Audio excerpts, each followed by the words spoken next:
Hello everyone, welcome back to our channel. Last time हम discuss कर रहे थे कि क्लास 6 के जो इम्पोर्टेंट टॉपिक्स हैं 8th चैप्टर तक हमने उसके इम्पोर्टेंट टॉपिक को questions plus theory base revise किया था। Today I will try to complete the class 6 for you, कि जिससे आपके पास सभी टॉपिक्स उसके कंप्लीट हो जाएं, जैसे कि आगे आने वाले एग्ज़ाम्स में वो आपको हेल्प करेंगे। अगर आप फर्स्ट टाइम इस वीडियो को देख रहे हैं तो आप लास्ट जो वीडियोस हैं उनके लिंक डिस्क्रिप्शन में चेक कर सकते हैं, और please share, like and subscribe my channel if you are new to this. So इसमें आपके पास जो नेक्स्ट आता है एनसीईआरटी में chapter, that is living organism जो भी हैं एंड उनकी जो सराउंडिंग्स हैं, जिनको सराउंड किया हुआ है, living organism and their surrounding. तो इसमें आपके पास सबसे पहले आता है हैबिटेट। हैबिटेट इज़ जहाँ पर हम रहते हैं, सरवाइव करते हैं और रिप्रोड्यूस करते हैं। तो आप हैबिटेट को बोल सकते हैं where plants, animals can live, survive and reproduce. This is called habitat. इसको क्या बोलते हैं? हैबिटेट। अब आपके पास एक प्लांट आता है कैक्टस का। हमें पता है कि इसकी जो ग्रोथ है वो डेजर्ट्स में अच्छी होती है रादर देन अदर एनवायरनमेंट। तो ये डेजर्ट में ही अपना ज़्यादा ग्रो क्यों करता है? तो इसके कुछ कंडीशंस हैं, वो कंडीशंस देख लेते हैं। एक तो जो इनकी लीफ होती है, तो कंडीशंस क्या हैं इसके लिए? कैक्टस के लिए जो लीफ है इसकी, वो modified to spine to reduce transpiration. जो लीफ होती है वो समवट मॉडिफाइड होती है, जिससे कि जो ट्रांसपीरेशन प्रोसेस है, ट्रांसपीरेशन प्रोसेस जो लीव्स में होती है वो क्या हो जाती है? रिड्यूस हो जाती है। और ट्रांसपीरेशन के रिड्यूस होने से ये डेजर्ट में अच्छे से रह सकता है, अच्छे से सरवाइव कर सकता है। नेक्स्ट देखते हैं आप इसमें इसकी स्टैम। जो इसकी स्टैम होती है वो कवर्ड होती है थिक वैक्सी लेयर से, थिक वैक्सी लेयर, जिसपे जो समर है उसका ज़्यादा इफेक्ट नहीं होता, इसलिए सर्वाइव कर जाता है। और जो इसकी रूट होती है वो डीप इनसाइड होती है, ताकि जो मिनरल्स हैं और जो भी वो सॉइल से कलेक्ट कर सकता है वो उसको इजीली मिल जाता है कैक्टस को। तो इसलिए जो आपका कैक्टस है वो डेजर्ट में अच्छे से ग्रो कर सकता है। कई बार क्वेश्चन में इससे रिलेटेड पूछ लेते हैं कि क्या चीज़ इसमें ऐसी है जिससे वो सर्वाइव कर सकता है। इसके बाद आपके पास आता है अडेप्टेशन। अडेप्टेशन से आप क्या समझते हैं? अडेप्टेशन होता है किसी चीज़ को अडेप्ट करना। इट मीन्स कि जो आपके चारों ओर एनवायरनमेंट है, कुछ ऐसी स्पेसिफिक चीज़ें प्रेजेंट होना जिससे आप सर्वाइव कर सकते हैं। सो यू कैन से it like presence of specific features, जहाँ पे कुछ ऐसे फीचर्स प्रेजेंट हों जो आपको नीडेड हों, विच अनेबल यू टू सर्वाइव, जो आपको सर्वाइव, जो आपके जीने के लिए ज़रूरी हो। Presence of the specific features which enables you to survive. Adaptation जो है वो ज़रूरी होती है। अगर अडेप्ट नहीं करेंगे आप एनवायरनमेंट को तो आप लिव अच्छे से नहीं कर पाएंगे, सर्वाइव अच्छे से नहीं कर पाएंगे। नेक्स्ट आपके पास आता है जो हैबिटेट है। हमने हैबिटेट पढ़ा था कि जहाँ पे प्लांट्स, एनिमल्स लिव करते हैं, तो या तो वो लैंड पे रह सकते हैं या फिर वो वाटर में रहते हैं। वाटर में भी तो रहते हैं ना।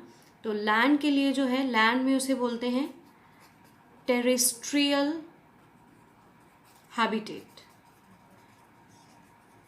और अगर वाटर से रिलेटेड है हैबिटेट तो उसको क्या बोलेंगे? Aquatic habitat. जो ऑर्गेनिज्म आपके लैंड पर रह रहे हैं that habitat relate to terrestrial, और जो आपके वाटर में रह रहे हैं that is related to aquatic. उसके बाद आता है आपके पास कंपोनेंट्स कौन से होते हैं। कंपोनेंट बेसिकली डिवाइड होते हैं according to living and non living, living organism में और नॉन लिविंग में। तो जो लिविंग है आपके पास कंपोनेंट वो जो होता है दैट इज़ बायोटिक कंपोनेंट। इसमें जैसे कि इंसेक्ट्स आ जाएंगे, प्लांट्स आ जाएंगे, तो ये बायोटिक कंपोनेंट है जो लिविंग के अंडर आता है। और अबायोटिक के अंदर कौन से आते हैं, जो नॉन लिविंग हो। असेंशियल दोनों होते हैं, लेकिन एक होता है लिविंग और एक होता है नॉन लिविंग। और आप अबायोटिक के एग्जांपल लिख सकते हैं, जैसे कि हो गया air, water, soil, these are necessary things, but ये कैसे कंपोनेंट हैं, अबायोटिक हैं, जो कि निर्जीव आप बोल सकते हैं। Okay, now come to the next chapter, chapter number 10 from NCERT, measurement of distances. Distances को मेज़र करना। डिस्टेंस को आप जब भी मेज़र करते हैं, आपने नोट किया होगा, यूनिट्स होती हैं दैट किलोमीटर, मीटर, सेंटीमीटर, और बहुत ज़्यादा अगर स्मॉल है तो दैट इज़ मिलीमीटर। तो हमें पता होना चाहिए कि अगर हम इसकी कन्वर्ज़न करते हैं तो किस तरीके से कन्वर्ज़न हो सकता है। तो कन्वर्ज़न के लिए आपके पास है 1 किलोमीटर जो है वो 1000 मीटर्स के इक्वल होता है। 1 मीटर जो है वो 100 सेंटीमीटर के इक्वल होता है। And also 1 metre is equals to 1000 millimetre के इक्वल होता है। तो अगर आपके पास कोई भी डिस्टेंस दिया हो एक किसी भी एग्ज़ाम में, तो आप इन यूनिट्स के अकॉर्डिंग उसको किलोमीटर से मीटर, मीटर टू सेंटीमीटर, और इन मिलीमीटर आप उसको चेंज कर सकते हैं। आफ्टर देन जो डिस्टेंस होता है, कई बार हमारे पास जो डिस्टेंस है that is measured in the circular form, वो सर्कल में मेज़र करते हैं। तो यहाँ हम मोशन से रिलेट करेंगे उस चीज़ को। Basically there are 2 type of motion here, circular motion and periodic motion. Circular motion में आपके पास आएगा कि कोई भी अगर राउंड मूव कर रहा है, like child on a swing, तो राउंड मूव कर रहा है। लेकिन पीरियोडिक में क्या होगा, एक पीरियड के बाद दोबारा से वो फंक्शन, दोबारा से वो काम रिपीट होता है। Like needle in wall clock, तो वो क्या करेगी, नीडल वॉल क्लॉक पे जो है वो आफ्टर सम टाइम अपना रिपीट करती है मोशन। और you can say the pendulum motion जो भी होता है that is also periodic motion. इसे ऑसिलेटरी मोशन भी बोलते हैं, जिसमें आफ्टर सम टाइम वो अपना रिपीट करता है दोबारा से। Here the next chapter for you, the chapter from NCERT, fun with magnets. So here we start magnet. Magnet जो चुंबकीय प्रभाव होता है, आपने देखा ही होगा मैग्नेट। तो डिवाइड किया होता है इसको 3 पार्ट्स में है ये आपके पास। एक होता है बार मैग्नेट, सेकंड होता है horseshoe magnet, and next one is your cylindrical magnet. तो सबसे पहले हम बार मैग्नेट देखते हैं। जो बार मैग्नेट होता है वो रेक्टेंगुलर फॉर्म में होता है। नॉर्थ और साउथ 2 पोल्स होते हैं। अब जो ये पोल्स हैं, ये नॉर्थ और नॉर्थ अगर आप एक के साथ दूसरा कंबाइन करेंगे, उसको अट्रैक्ट कराने की ट्राई करेंगे, तो नॉर्थ और नॉर्थ अगर ये आपके पास पोल मैच करते हैं तो यहाँ पर रिपल्शन होता है। और अगर आप नॉर्थ और साउथ को करते हैं तो यहाँ पर ये अट्रैक्शन होती है। तो पोल्स क्या होने चाहिए, अलग अलग होने चाहिए फॉर अट्रैक्शन। नेक्स्ट है आपके पास वन मेन थिंग कि ये जो आपके पास है किसी मेटल का, फेरोमैग्नेटिक सब्सटेंस का बना हो सकता है, जो कि अट्रैक्शन के थ्रू आपके जो मैग्नेटिक पार्ट्स हैं उनमें यूज़ होता है। उसके बाद आता है horseshoe magnet. Horseshoe magnet U shape का होता है। In some time this is use for separating mixtures. अगर कोई भी मिक्सचर है उसमें एक मैग्नेटिक सब्सटेंस प्रेजेंट है तो उसमें आप रिमूव करने के लिए होर्सशू मैग्नेट का यूज़ कर सकते हैं कि जो बाकी रिलेटेड टू मेटल होंगे लाइक आयरन, वो इसके साथ अटैच हो जाएगी, अट्रैक्ट हो जाएगी इससे, और आपके पास दूसरा जो सब्सटेंस है वो अलग हो जाएगा मिक्सचर से। होर्सशू आपके पास बड़े लेवल पर इंडस्ट्रीज़ में इंजीनियर्स वगैरह यूज़ करते हैं, जो कि पिकिंग में ही यूज़ होता है किसी चीज़ को अट्रैक्ट कराने के लिए। ये आपके पास छोटे लेवल और बड़े लेवल दोनों पे यूज़ होता है, इंडस्ट्री लेवल में भी इसका यूज़ है। नेक्स्ट है आपके पास सिलेंड्रिकल। सिलेंड्रिकल में आएगा, ये सिलेंडर की शेप में होता है इसलिए इसको सिलेंड्रिकल बोलते हैं। इसका जो एरिया है वो उसकी थिकनेस के बेस पे हम डिसाइड करते हैं सिलेंड्रिकल मैग्नेट का, और ये परमानेंट नहीं होता है। जैसे कि ये रेक्टेंगुलर आपने पढ़ा था बार मैग्नेट, ये क्या होता है, परमानेंट होता है। इसमें परमानेंसी नहीं होती है इतनी, इसको आप वेरी करा सकते हैं।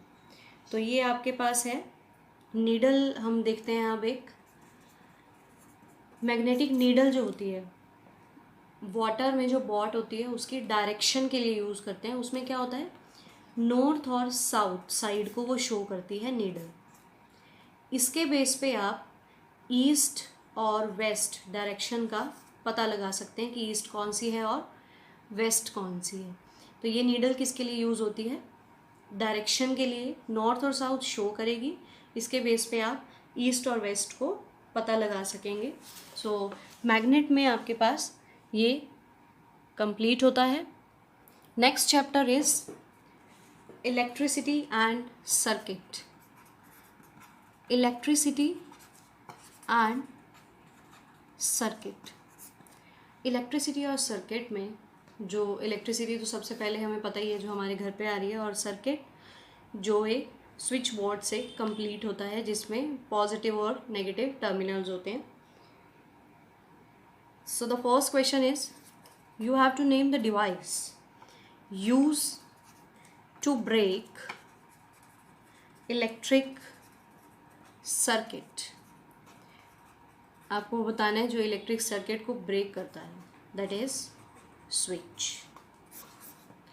देखिए, अगर आपने कोई भी अपनी घर पे लाइट को ऑन करना है, फ़ैन को ऑन करना है या ऑफ़ करना है, तो आप किसका यूज़ करते हैं, स्विच का। ये सर्किट को ब्रेक कर देता है वहाँ से, जिससे वो ऑन या ऑफ होती है। नेक्स्ट है टर्मिनल्स। कौन से आपके पास टर्मिनल्स होते हैं इसमें, there are two terminals, positive and negative. दो टर्मिनल्स होते हैं, पॉजिटिव और नेगेटिव। ये आपने सेल में भी देखा होगा, जो सेल आप यूज़ करते हैं इन वॉचेज़ और ऑल दैट, तो उसमें क्या होता है, पॉजिटिव और नेगेटिव। तो ये क्या है, अगर आप पॉजिटिव को करोगे so that will be repelled by each other, and if positive and negative will be there so they will attract. तो ये क्या करेंगे, अट्रैक्ट करेंगे एक दूसरे को। तो ये क्या होते हैं, आपके पास टर्मिनल्स होते हैं पॉजिटिव और नेगेटिव। आप इनको शो कर सकते हैं इन द बैटरी ऑल्सो। देखिए, जो बैटरी सिंबल होता है दैट विल बी दिस। तो ये आपके पास पॉजिटिव साइड होती है, ये नेगेटिव साइड होती है। तो जब आप एक कंप्लीट सर्कल ड्रॉ करते हैं तो उस सर्कल में आपके पास ये चीज़ शो होती है, जिससे आप कोई भी इलेक्ट्रिक एप्लायंसेस को ऑन करते हैं। So this will be positive and this will be negative, there will be two terminals. उसके बाद हम देखते हैं कि जो अब ये इलेक्ट्रिसिटी है वो पास कर रही है, तो ऐसे कौन से सब्सटेंसेस होंगे जिनमें से वो पास करेगी। तो यहाँ पे आपके पास जिनमें से वो पास करेगी या नहीं करेगी, तो ऐसे सब्सटेंसेस जिनमें से पास कर जाती है electricity that are called conductors, और जिनमें से नहीं करती है that are called insulators. Conductors में क्या होता है, यहाँ पर जो इलेक्ट्रॉन्स होते हैं फ्री वो मूव करते हैं, और जो इलेक्ट्रॉन्स हैं वो वैलेंस बैंड से कंडक्शन बैंड में मूव करते हैं। अगर वो कम्प्लीटली मूव कर जाते हैं वैलेंस से कंडक्शन बैंड में, तो वो कंडक्टर होते हैं। इनका एग्जांपल आप ले सकते हैं कि मेटल्स ऐसी होती हैं जिनमें से इलेक्ट्रिसिटी पास करती है प्रॉपरली। इंसुलेटर्स में आपके पास क्या है कि जो इलेक्ट्रॉन्स हैं वो वैलेंस बैंड से कंडक्शन बैंड में मूव नहीं करेगा। अगर वो वैलेंस से कंडक्शन में जा ही नहीं रहा तो कंडक्टिविटी नहीं आएगी। So they are bad conductors, और you can say the non metals are their examples of insulators. ये यहाँ पर कंडक्ट नहीं करेगी। एक केस आता है in between, this is semi conductor. जो सेमी कंडक्टर्स होते हैं उसमें क्या होता है कि कुछ इलेक्ट्रॉन जो हैं वो वैलेंस बैंड में ही रह जाते हैं, but some of them move to conduction band. तो ये किसकी कंडीशन हो जाती है? सेमी कंडक्टर्स की। तो यहाँ पे अगर कुछ इलेक्ट्रॉन्स मूव कर जाते हैं तो यहाँ पे सेमी कंडक्टर्स आ जाता है। इंसुलेटर और सेमी कंडक्टर में वैलेंस बैंड और कंडक्शन बैंड के डिफरेंस में चेंज आ जाता है यहाँ पे कि ये कितना डिस्टेंस चेंज है। तो ये यहाँ पे आप इन दोनों में देख सकते हैं।